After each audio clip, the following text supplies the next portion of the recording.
Alberto Evariste Bourse, directeur pays d'Accountability de la RDC. C'était une conférence de presse consistant à présenter à la communauté médiatique les fonctionnaires qui ont été nominés, les top 5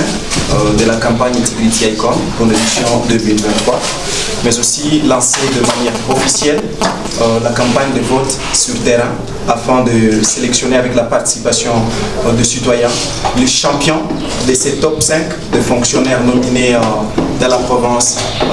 du Nord et du Sud Kivu et que nous allons honorer le 27 décembre. L'objectif de la campagne, c'est de créer un rôle modèle au sein de l'administration publique en identifiant, en célébrant, en soutenant, mais aussi en mettant en réseau les fonctionnaires modèles au sein de l'administration publique. Ça, c'est l'intérêt majeur de cette campagne dans l'objectif de créer un leadership intègre, avoir des fonctionnaires qui mènent à bon les actions avec toute intégrité, avec toute honnêteté, et créer ces rôles modèles au sein des jeunes et beaucoup plus aussi au sein d'autres collègues de l'administration publique à suivre les jalons de celles-là qui se distinguent dans la reconstruction du pays, la refondation de nos institutions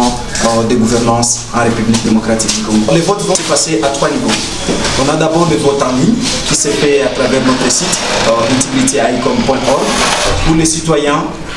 peuvent aller et il y a un formulaire où ils vont rencontrer aussi les profils et peuvent visualiser les films des icônes et ainsi faire les choix.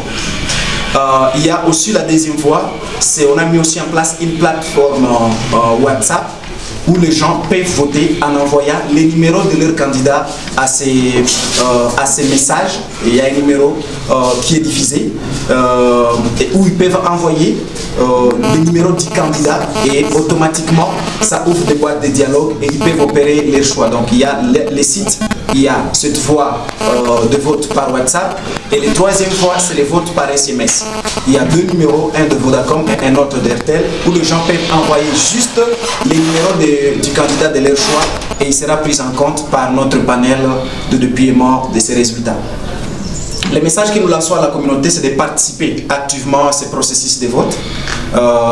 de se faire la peine d'encourager, de donner le plus de voix aux fonctionnaires qu'eux estiment le plus modèle et que nous puissions honorer comme le champion régional de l'intégrité au sein de l'administration publique de l'État. Mais aussi beaucoup plus le changement où nous tous, en tant que citoyens congolais, en tant que partenaires au développement de la RDC, c'est de s'approprier ce processus, cette campagne réformatrice, non seulement des fonctionnaires, mais aussi des attitudes de comportement des citoyens face à la bonne gestion